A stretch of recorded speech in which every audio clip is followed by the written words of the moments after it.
Hello students, મારું નામ છે હિરેન રાજ્યગુરુ અને આજે આપણે જોવાના છીએ સૌરાષ્ટ્ર યુનિવર્સિટીમાં પૂછાયેલો 2018નો દાખલો બીકોમ સેમ 2માં પૂછાયેલો છે ફાઇનાન્શિયલ એકાઉન્ટમાં. આ અગાઉ મેં 2019માં પૂછાયેલો દાખલો ગણાવેલો છે. જો તમે ના જોયો હોય તો પ્લીઝ જોઈ લેજો, બરાબર. અને આનો ઇન્ટ્રોડક્શનનો વિડીયો અને જરૂરી ગણતરી આમનો વગેરેનો વિડીયો પણ મેં બનાવેલો છે. જો તમે ના જોયો હોય તો તે પણ જોઈ લેજો, જેથી તમને બધી વસ્તુ સમજવામાં સરળતા રહે. ચાલો, શું કહે છે દાખલો? સાગર, સુરેશ, ધર્મેશ 5:3:2ના પ્રમાણમાં નફો નુકસાન વેચી લેતા ભાગીદારો છે. તેમનું 31/3/2017ના રોજનું પાકનું સરવૈયું નીચે મુજબ છે. મૂડી દેવામાં આપેલું છે. આપણને મૂડી આપેલી છે ત્રણેયની: સાગર, સુરેશ, ધર્મેશ. લેણદારો આપેલા છે, દેવી ઊંડી આપેલી છે, ચૂકવવાના બાકી ખર્ચા આપેલા છે, અનામત ભંડોળો આપેલા છે. જમીન મકાન મિલકત લેણા બાજુ જમીન મકાન આપેલા છે, મશીનરી આપેલી છે, રોકાણો આપેલા છે, લેણી ઊંડી આપેલી છે, સ્ટોક આપેલો છે, રોકડ બેંક આપેલી છે, જાહેરાત ઝુંબેશ ખર્ચ આપેલો છે. ચાલો, હવે પહેલાં સૌપ્રથમ તમને હું સમજાવી દઉં કે જાહેરાત ઝુંબેશ ખર્ચ એ શું છે. આમ તો તમને ખબર છે કે ભાઈ જે પેઢીની જાહેરાત કરવા માટે જે ખર્ચ કરવામાં આવે છે એને જે કહેવાય જાહેરાત ઝુંબેશ ખર્ચ. પણ આ ખર્ચ થોડાક સમય માટેનો કરવામાં આવે છે. ફોર એક્ઝામ્પલ, તમે કોઈ બે એડવર્ટાઇઝમેન્ટ કંપનીને પૈસા આપો અને એમ કહો કે મારે 1 મહિના માટે તમારી ચેનલમાં જાહેરાત કરવી છે કે 2 મહિના માટે મારે જાહેરાત કરવી છે, તો આ તમારે ખર્ચ એક જ વાર કરવો પડે, પણ તમારી જાહેરાતનો સમયગાળો અલગ અલગ હોય છે. તો આને કહેવાય જાહેરાત ઝુંબેશ ખર્ચ, બરાબર છે. ચાલો, થોડુંક મારે સમજાવવાનું હતું. પછી પેઢીનો ધંધો નીચેની શરતોએ રામદયાલ દાસ લિમિટેડે ખરીદ્યો છે, બરાબર છે, અથવા તો એને વેચી દીધો છે પેઢીએ, બરાબર છે. અને શરતોમાં પહેલી શરત છે મિલકતોના મૂલ્યાંકનમાં મશીનરી ₹80,000, સ્ટોક 12,000 અને જમીન મકાન 62,800 માં લીધો છે. અન્ય મિલકતો, રોકડ બેંક અને રોકાણો સિવાય તથા જવાબદારીઓ ચોપડે દર્શાવેલ કિંમતે ગણવી. એટલે કે જો અહીંયા એક વસ્તુ આપી છે, પહેલાં તો આપણે ઉપરનું કરી લઈએ કે ભાઈ પુનઃ મૂલ્યાંકનમાં મશીનરી, સ્ટોક અને જમીન મકાન. તો અહીંયા આપણે જોઈ લઈએ કે ભાઈ મશીનરી છે એની નવી કિંમત છે, પછી સ્ટોક એની નવી કિંમત છે, તો હું અહીંયા અંડરલાઈન કરી દઉં છું. અને જમીન મકાન એની પણ નવી કિંમત છે. એટલે જમીન મકાન, મશીનરી અને સ્ટોક નવી કિંમત છે. એટલે જ્યારે આપણે ખરીદ કિંમતની ગણતરી કરશું ત્યારે આપણે આ 3 લઈ લેશું, પણ નવી કિંમતે લેશું, બરાબર છે. પછી આપણે જોઈએ અન્ય મિલકતો, રોકડ બેંક અને રોકાણો સિવાય. એટલે કે રોકડ બેંક અને રોકાણો કંપની છે એ લેતી નથી. એટલે એક રોકાણો એના ઉપર હું રાઉન્ડ કરી દઉં છું, એટલે અલગ આપણું થઈ જાય. અને રોકડ બેંક એ પણ કંપની લેતી નથી. આ બે વસ્તુ કંપની લેતી નથી. એટલે જ્યારે આપણે ખરીદ કિંમતની ગણતરી કરશું ત્યારે રોકાણો અને રોકડ બેંક લેશું નહીં. તથા જવાબદારીઓ ચોપડે દર્શાવેલ કિંમતે ગણવી, બરાબર છે. આ બે વસ્તુ થઈ. અને તમે જ્યારે એક્ઝામમાં દાખલો ગણતા હો ત્યારે તમારે અલગ કોઈ પણ નિશાની કરવાની છૂટ, જેથી તમે જ્યારે દાખલો ગણો ત્યારે તમારે કાંઈ પ્રોબ્લેમ રહે નહીં. પણ આવી રીતે રાઉન્ડ નહીં કરવાનું. આ તમે રાઉન્ડ કર્યો કારણ કે તમને વધારે ખબર પડે, પણ રાઉન્ડ કરવાનો નહીં. તો તમારે ખાલી અલગ એવું હોય તો સ્ક્વેર કરી નાખવાનું, બરાબર, સર્કલ કરી નાખો નાનો, તો પણ ચાલે, બરાબર છે. ચાલો, પછી કંપની પાઘડીના 40,000 ચૂકવવા સહમત થઈ છે. એટલે કે પાઘડી આપણે જ્યારે ખરીદ કિંમતની ગણતરી કરશું ત્યારે શરૂઆતમાં જ લખી નાખશું. કંપનીએ ખરીદ કિંમત પેટે 10,000 ઇક્વિટી શેર દરેક ₹10ના આપ્યા અને બાકીની રકમ રોકડમાં ચૂકવી લીધી, બરાબર છે. આગળ છે, આ મોસ્ટ ઇમ્પોર્ટન્ટ હવાલો છે. આખો સમ એકદમ ઇઝી છે, એકદમ કોમન છે. આમાં ખાલી આ હવાલો છે એ જ ઇમ્પોર્ટન્ટ છે, વધારાનો છે. ચાલો, ભાગીદારોએ રોકાણો 10,000માં વેચ્યા હતા અને 7,000 ઇક્વિટી શેર દીઠ 12 પ્રમાણે વેચ્યા હતા. હવે જો આ ઇક્વિટી શેર કેની વાત કરે છે કે જે કંપનીએ પેઢીને આપ્યા છે ખરીદ કિંમત પેટે, બરાબર છે. એ શેરની વાત કરે છે કે ભાઈ જે શેર છે એ પેઢીએ 7,000 ઇક્વિટી શેર વેચી નાખ્યા. 10,000 આપ્યા હતા, 10,000 ઇક્વિટી શેર આપ્યા હતા અહીંયા, અને 7,000 એને ડાયરેક્ટ વેચી નાખ્યા છે ₹12 લેખે, બરાબર. તથા બાકીના શેર નફા નુકસાનના પ્રમાણમાં વેચી લીધા છે ભાગીદારો. પેઢીના ચોપડે ખાતા તૈયાર કરો. જરૂરી ખાતા તૈયાર કરો. અત્યાર સુધી આપણે નિશ્ચિત આપી દેતા હતા કે ભાઈ આ આટલા ખાતા, 5 ખાતા, 6 ખાતા, જે ખાતા હોય તે માલ મિલકત નિકાલ ખાતું કે વગેરે વગેરે કહી દેતા હતા કે ભાઈ આ ખાતું તૈયાર કરવાનું છે. પણ આ વખતે આપણને આ દાખલામાં કાંઈ કીધું નથી. તો આપણે કયા કયા ખાતા તૈયાર કરવા એ હું તમને પછી સમજાવું. પહેલાં આપણે ખરીદ કિંમતની ગણતરી અને બાકીની રોકડની ગણતરી આપણું સ્ટેપ 1 અને 2 કરી લઈએ. પછી આપણે ખાતા કઈ રીતે દોરવા એ કરીએ. ચાલો, આ તો આપણે બધાને ખબર જ છે. સાગર, સુરેશ, ધર્મેશની પેઢી ખરીદ કિંમત દર્શાવતું પત્ર. ચાલો, આપણને ખબર છે આમાં આપણે કઈ મેથડથી ખરીદ કિંમતની ગણતરી કરવાની છે. તો ચોખ્ખી મિલકતની પદ્ધતિથી આપણને ખબર છે. ચોખ્ખી મિલકતમાં પહેલાં આપણે કુલ મિલકતો લેવી પડશે. અહીંયા હું લખી નાખું કુલ મિલકતો. બરાબર. ચાલો, કુલ મિલકતોમાં સૌપ્રથમ આપણે પાઘડી લઈ લઈશું, જે આપણે આપી છે. પાઘડીની કિંમત 40,000 છે. ચાલો, તો સૌપ્રથમ આપણે લઈશું પાઘડી. એની મિલકતની કિંમત છે 40,000. ચાલો, પછી આપણે પાછા મિલકતોમાં આવેલા છે જમીન મકાન. એમાં આપણે ટીકમાં કરેલું છે એટલે એની નવી કિંમત છે 80,000. ચાલો, તો અહીં લખું જમીન મકાન 80,000. બરાબર. પછી મશીનરી એની નવી કિંમત છે. તો પહેલાં આપણે લખશું મશીનરી. એની નવી આ જમીન મકાનની 80,000 નથી, પણ જમીન મકાન છે 62,800. ઓકે, અહીંયા લખી નાખું છું 62,800. ચાલો, મશીનરી આપી છે 80,000. બરાબર. ચાલો, પછી આપણે રોકાણો જે કંપની લેતી નથી. લેણી ઊંડી આપણને આપી છે 5,200. એની કોઈ નવી કિંમત કે કાંઈ લેવાની નથી, એટલે લેણી ઊંડી આપણે એઝ ઇટ ઇઝ લખી નાખશું. લેણી ઊંડી આપી છે 5,200. ચાલો, પછી આપણે સ્ટોક આપ્યો છે. સ્ટોકની આપણે અહીંયા જો માર્ક કરેલું છે એટલે એ છે નવી કિંમત એની સ્ટોક. તો સ્ટોકની કિંમત આપણને 12,000 આપી છે. તો અહીં લખશું આપણે 12,000. બરાબર છે. ચાલો, પછી આપણે રોકડ બેંક પેઢી લેતી નથી, કંપની લેતી નથી. જાહેરાત ઝુંબેશનો પ્રશ્ન છે કે ભાઈ હવે જાહેરાત ઝુંબેશ આપણે ખરીદ કિંમતમાં એની ગણતરી કરવી કે નહીં? તો જવાબ આવશે ના, નહીં કરવાની. એનું રીઝન શું છે કે જાહેરાત ઝુંબેશ કોના માટે છે? પેઢી માટે છે. બરાબર છે. પણ આપણે આ બધી વસ્તુ કોણ લઈ લેશે? કંપની લઈ લેશે. હવે પેઢીની જાહેરાત કરવાનું કામ કંપનીને કાંઈ છે નહીં. જાહેરાત કેની છે? પેઢીને. તો કંપનીને એને લાગે નકર વળગે, એટલે જાહેરાત ઝુંબેશ છે એ ખરીદ કિંમતમાં ગણતરી કરશું નહીં. ચાલો, પછી દેવા. આપણા મિલકતોની બધી ગણતરી થઈ ગઈ, કોઈ મિલકત બાકી રહેતી નથી. ચાલો, પછી આવશે દેવા. ચાલો, દેવામાં સર તમે ટોટલ નથી કર્યો, પણ જ્યારે આપણે હાથમાં કેલ્સી લઈશું ત્યારે જ બધા ટોટલ કરી નાખશું. ચાલો, હવે અત્યારે આપણે દેવા બધા જ લઈ લઈએ છીએ, કાંઈ આપણે પ્રશ્ન રહેતો નથી. તો બધા દેવા લઈ લેવાના. લેણદારો 45,000. લેણદારો 45,000. દેવી ઊંડી આપી છે આપણને 6,500. દેવી ઊંડી આપેલી છે આપણને 6,500. ચૂકવવાના બાકી ખર્ચ આપેલા છે.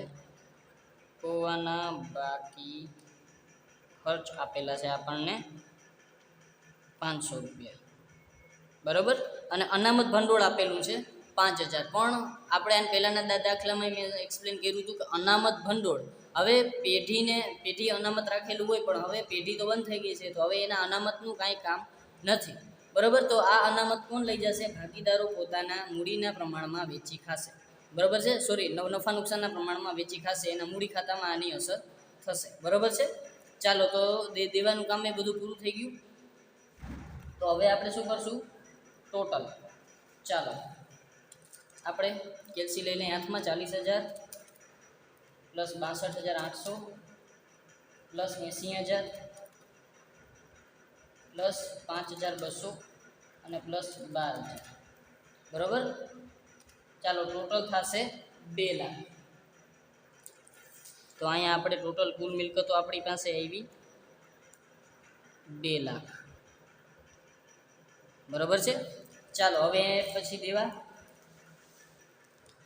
ચાલો, 45,000 પ્લસ 6,500 પ્લસ 500 એટલે આવશે 52,000. બરાબર. આ આપણા કુલ દેવા આવશે 52,000. ચાલો, હવે ચોખ્ખી મિલકતો. મિલકત બરાબર કુલ મિલકત માઇનસ કુલ દેવા,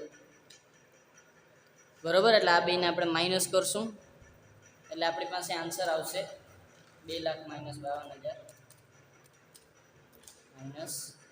52,000. એટલે આપણી પાસે આવશે 1,39,000, જે આપણે આવશે ખરીદ કિંમત 1,39,000, બરાબર. હવે અહીંયા આપણે લખી નાખશું કે ચોખ્ખી મિલકત બરાબર ખરીદ કિંમત. ચોખ્ખી મિલકત બરાબર આપણી શું થશે? ખરીદ કિંમત. તો એ આવશે આપણી પાસે 1,39,000. હવે આપણે બાકીની રોકડ ફાઇન્ડ આઉટ કરવી પડશે, કારણ કે એને શું કીધું છે? ચાલો, કંપનીએ ખરીદ કિંમત પેટે 10,000 ઇક્વિટી શેર દરેક ₹10 આપ્યા છે અને બાકીની રકમ રોકડમાં ચૂકવી છે. તો એને શું આપ્યું છે? ખરીદ કિંમત પેટે ઇક્વિટી શેર અને રોકડ. તો આપણી પાસે ઇક્વિટી શેર છે, ખરીદ કિંમત પેટે ઇક્વિટી શેર કેટલા આપ્યા છે આપણને? 10,000 અને ₹10 લેખે. તો ટોટલ થશે આપણી પાસે 1,00,000, બરાબર. 1 મિનિટ વધારી નાખવાનો એટલે 1,00,000. ચાલો, હવે આ વસ્તુ થઈ ગઈ. એન પછી આપણે જોઈએ તો શું થશે? આપણને કુલ ખરીદ કિંમત આપી છે. કુલ ખરીદ કિંમત આપણે ફાઇન્ડ આઉટ કરી છે. જો 1,39,000, અહીંયા આપણે આવશે 1,39,000. તો બાકી અહીંયા જે વસ્તુ વધી 39,000, આ 1,00,000 હતી, અહીંયા 1,39,000 ટોટલ હતી. તો વધ્યા કેટલા? 39,000. તો એ આપણી થઈ બાકીની રોકડ. એટલે કે ખરીદ કિંમત કંપની પેઢીને 39,000 રોકડા અને 1,00,000 શેર આપશે, બરાબર છે. તો આ થઈ ગયું આપણે પહેલા બે સ્ટેપ. પહેલું સ્ટેપ હતું ખરીદ કિંમતનું અને બીજું સ્ટેપ હતું રોકડની ગણતરી. આ બે વસ્તુ આપણે થઈ ગઈ. હવે આપણે આગળ જઈએ. હવે આગળ આ વસ્તુને અત્યારે થોડીક વાર મૂકી દઈએ. હવે થોડીક વાર આનું કોઈ કામ પડશે નહીં. હવે આપણે જોવાનું છે પેઢીના ચોપડે ખાતા તૈયાર કરવાના છે એ, બરાબર છે. ચાલો, તો પેઢીના ચોપડે ખાતામાં આપણે કાંઈ કીધું નથી કે કયા ખાતા દોરવાના. એને ખાલી એમ કહી દીધું છે કે જરૂરી ખાતા, બીજી કોઈ મહેનત કરી નથી. તો જરૂરી ખાતા કહે ને, તો જરૂરી ખાતામાં હંમેશા માલ મિલકત નિકાલ ખાતું, ભાગીદારીના મૂડી ખાતા, રોકડ ખાતું અને નવી કંપનીનું ખાતું. આટલા 4 ખાતા ફરજિયાત દોરવાના, બરાબર. માલ મિલકત નિકાલ ખાતું, ભાગીદારીના મૂડી ખાતા, રોકડ ખાતું અને નવી કંપનીનું ખાતું. આ 4 ખાતા ફરજિયાત દોરવાના, કમ્પલસરી. અને આ દાખલામાં આપણે એક ખાતું વધારે દોરવું પડશે, કારણ કે ઇક્વિટી શેરનું ખાતું. શું કામ એની પણ વાત કરું છું, કારણ કે આ દાખલામાં એની ઇક્વિટી શેર લીધા તો છે, એ તો કાંઈ વાંધો નહીં, એ તો બધા ખાતામાં બધા દાખલામાં ઇક્વિટી શેર લે જ છે. પણ આ દાખલામાં એ ઇક્વિટી શેર વેચવાનું કામ કરે છે. ઇક્વિટી શેર બહારના પ્રમાણે વેચે છે. એટલે કે ઇક્વિટી શેરમાં વધારો ઘટાડો થાય છે. એટલે આપણે ઇક્વિટી શેર એ શું કરવા પડશે? એનું પણ ખાતું દોરવું પડશે. એટલે કે એમાં જે ટ્રાન્ઝેક્શન થાય એ પણ આપણે કરવા પડશે. એટલે ઇક્વિટી શેરનું ખાતું પણ દોરવું પડશે. ચાલો, આપણે ખાતામાં ચાલુ થઈ જાય. શું કરવાનું છે? ચાલો, સૌપ્રથમ મેં કીધું એવી રીતે કે શરૂઆતથી આપણે કામ કરતું જવાનું છે, હોય લેતું જવાનું. તો સૌપ્રથમ મિલકત લેણા બાજુ ચાલુ કરીએ. તમે મૂડી દેવા બાજુથી કરી શકો, કાંઈ પ્રશ્ન નથી. આપણે મિલકત લેણા બાજુથી કરીએ. ચાલો, શું આપ્યું છે મિલકત લેણા બાજુ? જમીન મકાન. ચાલો, તો આ બાજુ લેશું આપણે ઉધાર બાજુ જમીન મકાન. કેટલાના આપ્યા છે? 1,28,000. એક પ્રશ્ન તમને થતો હશે કે સર, આપણે જ્યારે ખરીદ કિંમતની ગણતરી કરીએ એ નવી કિંમતથી કરીએ અને જે માલ મિલકત નિકાલ ખાતામાં જે એન્ટ્રી કરીએ એ જૂની કિંમતથી કરીએ, એ શા માટે? તો એનું રીઝન એ છે કે જો આ જ્યારે પાકા સરવૈયામાં જે મિલકતો છે ને એ પેઢીની છે, બરાબર. અને કંપનીને જે કિંમતે લેવી છે એ તો કંપનીની મિલકત કહેવાય, બરાબર. હવે આ જે છે એ પેઢીની મિલકત છે, તો નિકાલ તો પેઢીએ જૂની કિંમતે જ કરવો પડે.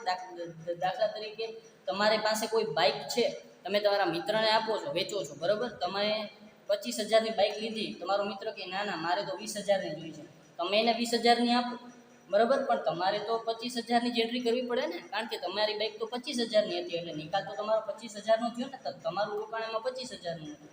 બરાબર. એટલે તમારો નિકાલ કરવાનું શું પ્રશ્ન રહે કે તમારે જે જૂની કિંમત છે એમાં એ જ કિંમતે પેઢીનો નિકાલ કરવો પડે, એટલે કે કોઈ પણ વસ્તુનો નિકાલ કરવો પડે, એટલે કે મિલકતોનો નિકાલ છે પેઢી પોતાની જ કિંમતે કરશે, એટલે અહીંયા આપણે જૂની કિંમત લઈએ છીએ. ચાલો મશીનરી, છતાં કોઈ પ્રશ્ન રહીએ તો મને કોમેન્ટ બોક્સમાં જરૂર પૂછજો. મશીનરી 60,000ની છે. રોકાણો 12,000. સર રોકાણો પેઢી નથી લેતી, કંપની નથી લેતી, પણ કંપની નથી લેતી, પેઢીને તો છે ને રોકાણો બિચારાને, એને તો નિકાલ કરવો પડશે ને, એટલે આપણે આમાં લખવું જ પડે. ચાલો લેણી હુંડી 5,200.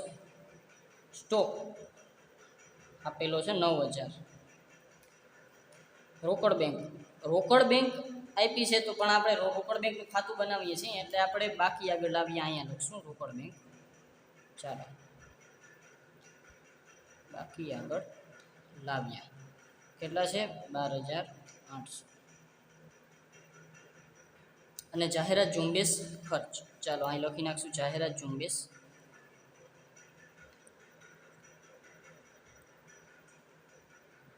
ખર્ચ. ચાલો કેટલો આપ્યો છે જાહેરાત ઝુંબેશ ખર્ચ? 15,000.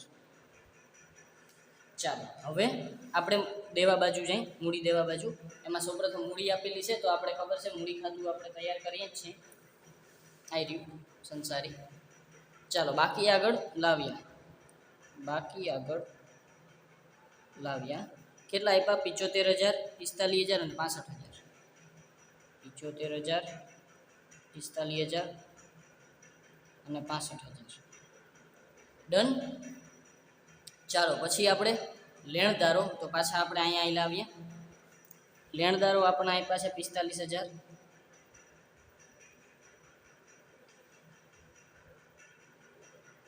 ચાલો પછી દેવી ઊંડી આપી છે આપણને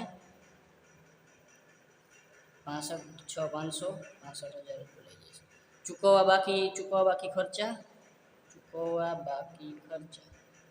આપેલા છે આપણને 500 રૂપિયા. ચાલો પછી અનામત ભંડોળ, આની પહેલાં મેં એક્સપ્લેનેશન કરી નાખ્યું છે, એટલે એક્સપ્લેન કરતો નથી. અનામત ભંડોળ 5,000 છે, આપણે મૂડી ખાતામાં આપશું. અનામત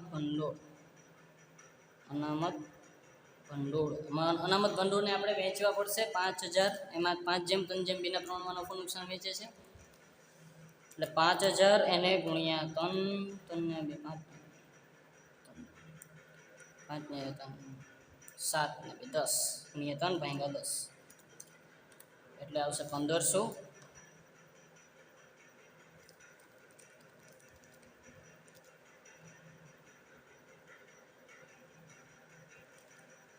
જો છોકરાઓ 5,000 એને ગુણ્યા 5 ભાગ્યા 10, એટલે 2,500. 2,500 આ આવશે 1,500, અને 5,000 એને ગુણ્યા 2 ભાગ્યા 10, એટલે 1,000. બરાબર. ચાલો 2,500, 1,500 અને 1,000 થઈ ગયા. 5,000. Okay done. ચાલો હવે આગળ વધીએ. આપણે પાકા સરવૈયાનું કામ પૂરું થયું. પાકા સરવૈયામાં જે વસ્તુ આપી હતી એ આપણે આમાં લખી નાખી છે.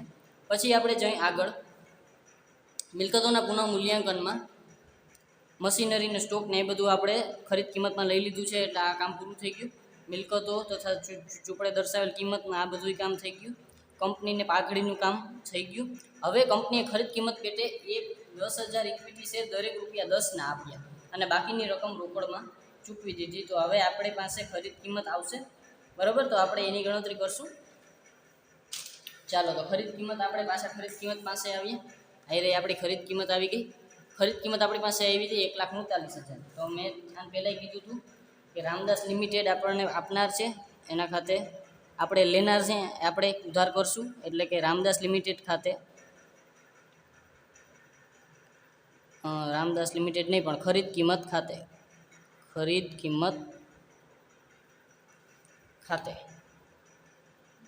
ચાલો કેટલી છે ખરીદ કિંમત? 1,39,000.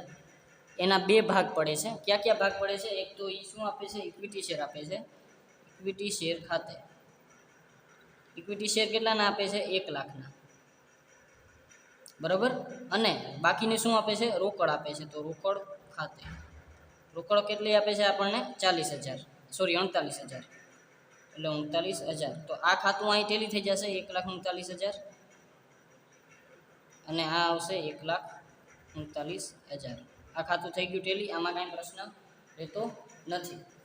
ચાલો હવે આને ક્રોસ એન્ટ્રી આપશું. એક રોકડ ખાતે જશે તો એ પહેલાં લખી નાખીએ આપણે. ચાલો રોકડ ખાતે શું આવશે? રામદયાલ લિમિટેડ ખાતે અથવા તો નવી પેઢી ખાતે. રામદયાલ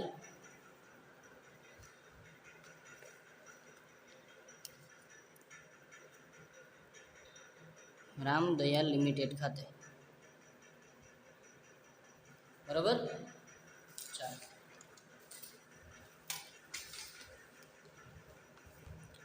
રામદયાલ લિમિટેડ ખાતે કેટલા આવશે? રોકડ આપણે કેટલી આપી હતી? 39,000. તો 39,000 આપણે લખી નાખશું. ચાલો હવે આની ક્રોસ એન્ટ્રી ઇક્વિટી શેરના ખાતામાં આપશું. ચાલો ઇક્વિટી શેર ખાતે અહીં લખીએ આપણે રામદયાલ લિમિટેડ ખાતે. કેટલા આપે છે? 1 લાખ આપે છે. 1 લાખ શેર આપે છે. ઘણા આપી દીધા ભાઈ. ચાલો હવે આ વસ્તુ થઈ ગઈ. હજી એક વસ્તુ, આની માલ મિલકત નિકાલ ખાતામાં એન્ટ્રી થશે. માલ મિલકત નિકાલ ખાતે કેટલી ખરીદ કિંમત આપે છે? તો રામદયાલ દાસ લિમિટેડ ખાતે, ખાતે 1,39,000 ખરીદ કિંમત આપે છે એના, બરાબર છે. ચાલો આટલી એન્ટ્રી થઈ ગઈ. હવે આપણે જરાક ઇક્વિટી શેર બાજુ આવીએ, કારણ કે થોડાક ઇક્વિટી શેર લાલચે એને વેચી નાખ્યા છે. ચાલો શું કરીએ? તો કે ભાગીદારોએ રોકાણો 10,000માં વેચ્યા છે, બરાબર. એ આપણે પછી જોઈએ. અને 7,000 ઇક્વિટી શેર દીઠ ₹12 પ્રમાણે વેચ્યા છે, બરાબર છે. ચાલો તો આ આપણે જોઈએ કે આપણી પાસે 7,000 ઇક્વિટી શેર એની વેચી નાખ્યા છે, બરાબર. તો વેચાણ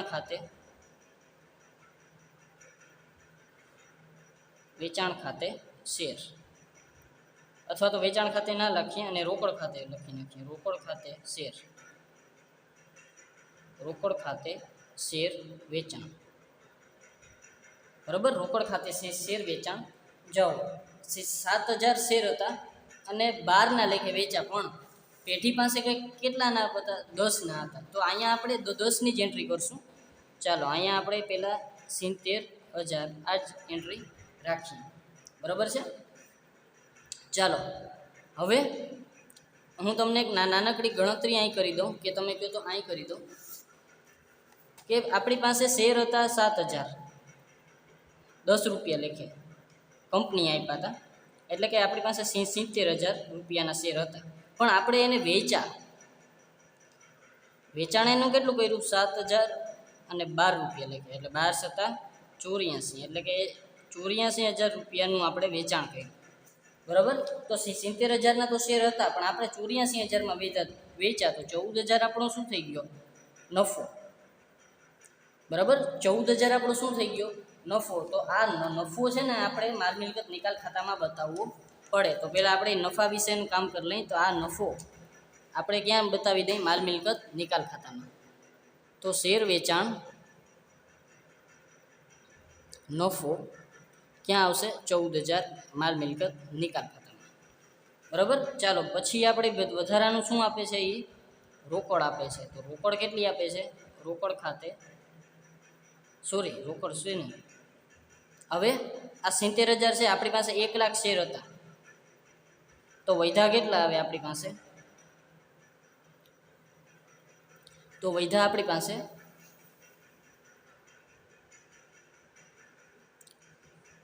શેર, બરાબર. કેટલા વૈધા? 30,000. તો 30,000 શેરને આપણે એના નફા નુકસાનના પ્રમાણમાં, એને કીધું જ છે કે બાકીના શેર છે એ એના નફા નુકસાનના પ્રમાણમાં વેચે છે, તો બાકીના શેર આપણે નફા નુકસાનના પ્રમાણમાં વેચી નાખીએ. તો 30,000 શેર વધે. તો 30,000 શેર આપણે એના નફા નુકસાનનું પ્રમાણ છે 5:3:2. તો 30,000ને આપણે 5:3:2માં વેચી નાખીએ. 30,000 એને ગુણ્યા 5/10 બરાબર 15,000. 30,000 ગુણ્યા 3/10, ચાલો એટલે 9,000. અને આ તો 6,000 આવવા જોઈએ છે. 30,000 ગુણ્યા 2/10, એટલે 6000. ચાલો 15,000, 9,000, 6,000 આ શેર આવ્યા. બરાબર, એ શેર આપણે ક્યાં જવા દઈએ? આ લોકોના મૂડી ખાતે. ચાલો તો મૂડી ખાતે આપણે શેર લખી નાખીએ. આના ઇક્વિટી શેર ખાતે, ઇક્વિટી શેરનું ખાતું કોનું હતું? નવી પેઢીનું, એટલે કે રામદયાલ લિમિટેડના ઇક્વિટી શેર ખાતે કેટલા છે આપણી પાસે? 15, 9 અને 6. તો 15,000, 9,000 અને 6,000. બરાબર, 15,000, 9,000, 6,000 એ આપણા શું આવ્યા? ઇક્વિટી શેર ખાતે આપણી વસ્તુ. હવે આપણી પાસે હજી એક એન્ટ્રી બાકી છે. જુઓ, આપણે શેરના વેચાણ કરીએ છીએ તો આપણી પાસે રોકડ આવે છે. બરાબર, તો આ નફા સહિતની રોકડ આપણે રોકડ ખાતામાં એની એન્ટ્રી કરવી પડે. તો આપણે લખશું શેર વેચાણ ખાતે નફો, શેર વેચાણ. બરાબર, શેર વેચાણ કેટલા કર્યા આપણે? 84,000નો કર્યો. ટોટલ જો લખી નાખીએ, તમે અલગ અલગ લખો તો ચાલે કે ભાઈ આટલાના શેર વેચાણ, આટલાના નફો છે. બરાબર, અને ટોટલ લખી નાખો તો પણ ચાલશે. બરાબર છે. ચાલો, આ વસ્તુ થઈ ગઈ રોકડ ખાતામાં. હવે આપણે હજી એક એન્ટ્રી બાકી છે. ભાગીદારોએ રોકાણો 10,000માં વેચ્યા હતા. ભાગીદારોએ રોકાણો છે એ વેચી નાખ્યા છે. કેટલામાં? તો કે 10,000માં. તો એનો નિકાલ થયો કહેવાય. તો અહીંયા આપણે લખશું રોકાણોનું વેચાણ. રોકાણોનું વેચાણ કેટલાનું કર્યું છે? એને 10,000નું કર્યું છે. તો આ 10,000નું વેચાણ કર્યું છે. બરાબર, હવે રોકાણનું વેચાણ કર્યું છે એટલે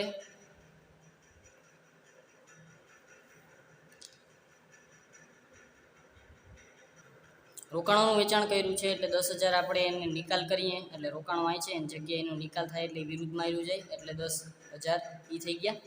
હવે એનું એક બીજી અસર થશે રોકડ ખાતે, કારણ કે રોકડ વેચીએ તો ઓબ્વિયસલી આપણી પાસે રોકડ આવશે. તો શું થશે? અહીંયા રોકાણ વેચાણ 10,000માં. બરાબર છે. ચાલો, હવે આપણે કાંઈ ઘટતું નથી. બરાબર છે. આપણે આ બે ખાતા ઓલરેડી ટેલી થઈ ગયા છે એટલે એમાં હવે કાંઈ કરવાનું બાકી રહેતું નથી. હવે આપણે ખાતા બંધ કરીએ. કાંઈ રહેતું નથી. શું જોઈ લઈએ છતાં એક વખત બધી વસ્તુ આવી ગઈ છે કે કાંઈ ઘટે છે? ચાલો, આ એન્ટ્રી 4 થઈ ગઈ હતી. બરાબર, આ એન્ટ્રીમાં કાંઈ બાકી છે? 7,000ના ઇક્વિટી શેર 12 પ્રમાણે વેચ્યા હતા અને બાકીના નફા નુકસાન પ્રમાણમાં વેચી લીધા અને રોકાણોનું વેચાણ થઈ ગયું. એ કામ પણ પતી ગયું. એટલે આપણા આખા દાખલામાં કોઈ વસ્તુ બાકી રહેતી નથી. તો હવે આપણે ખાલી ખાતા બંધ કરવાના છે. ચાલો આપણે ખાતા બંધ કરી નાખીએ. સૌપ્રથમ આપણે કયું ખાતું બંધ કરશું? માલ મિલકત નિકાલ ખાતું. હવે એમાં નફો આવે કે ખોટ એ જોવાનું છે. ચાલો, હવે 45,000 plus 6,500 plus 500 plus 1,39,000 plus 14,000 plus 10,000. બરાબર, એટલે આવ્યા 2,24,000. ચાલો, અહીંયા આવશે 2,24,000. એટલે હું અહીંયા સાઈડમાં ખાલી લખી નાખું છું 2,24,000. એટલે આપણે ખબર પડે કે આટલા આવ્યા છે. બરાબર છે. ચાલો, પછી અહીંયા આવશે 1,28,000 પ્લસ 60,000 પ્લસ 12,000 પ્લસ 5,200 પ્લસ 9,000 અને પ્લસ 15,000. ચાલો, એટલે આ આવશે 2,29,200. બરાબર છે. આ આવશે 2,29,200. એટલે કે આ મોટા છે. આ આવતા આપણા 2,24,000 અને આ આવે છે આપણા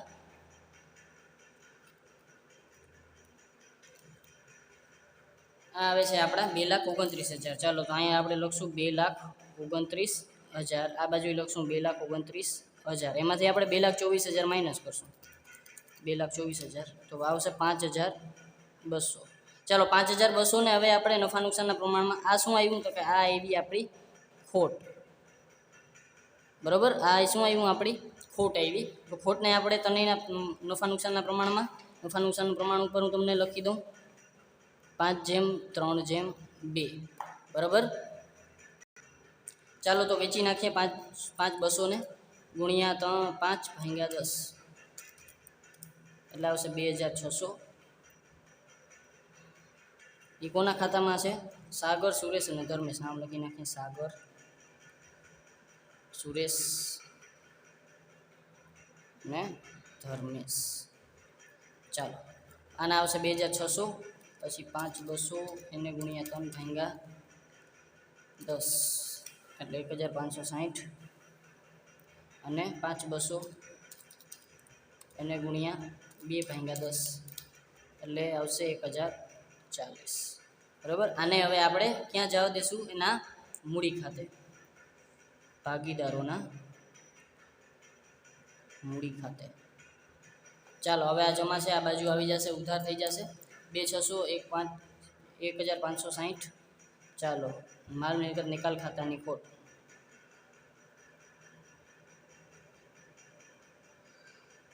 કેટલી એવી? એ 2600, આની એવી 2600, આની એવી 1560 અને આની એવી 1040. કાંઈ ઘટે છે? નહીં, કાંઈ ઘટતું નથી. ઓકે, ચાલો આ વસ્તુ આવી ગઈ. હવે આપણે શું કરવાનું છે? કાંઈ નથી કરવાનું, મૂડી ખાતા બંધ કરવાના છે. કરી નાખીએ મૂડી ખાતા બંધ. શું થશે? 65000 અને 1, આમ તો આ બાજુ જ વધારે આવશે એટલે 65 ને 66000. અહીંયા આવશે 66000.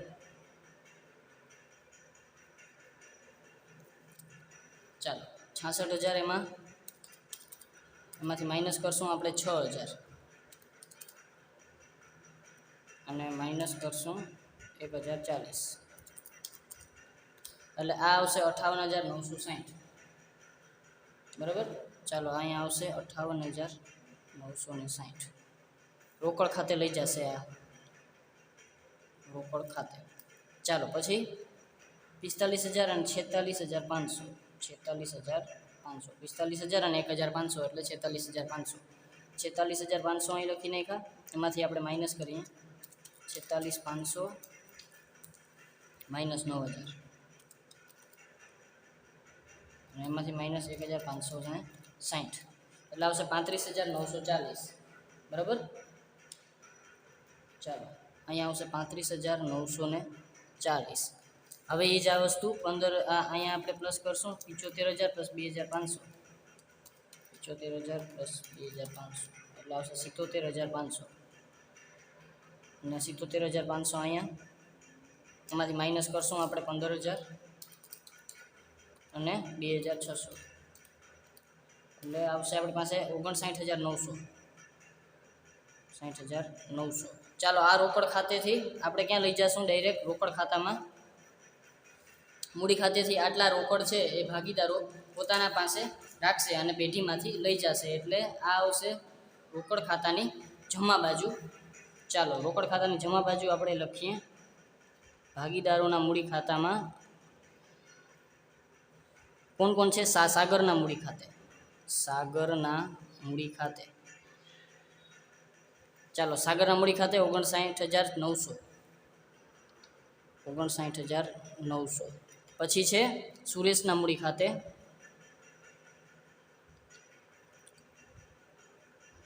આવશે આપણી પાસે 35940. 35940. ચાલો અને પછી આપણી પાસે આવશે 58960. 58960. એ કોણ છે? ધર્મેશના મૂડી ખાતે, ધર્મેશના મૂડી ખાતે. બરાબર. હવે આપણે રોકડ ખાતું ખાલી ટેલી થઈ કે નહીં એ જ વસ્તુ જોવાની રહેશે.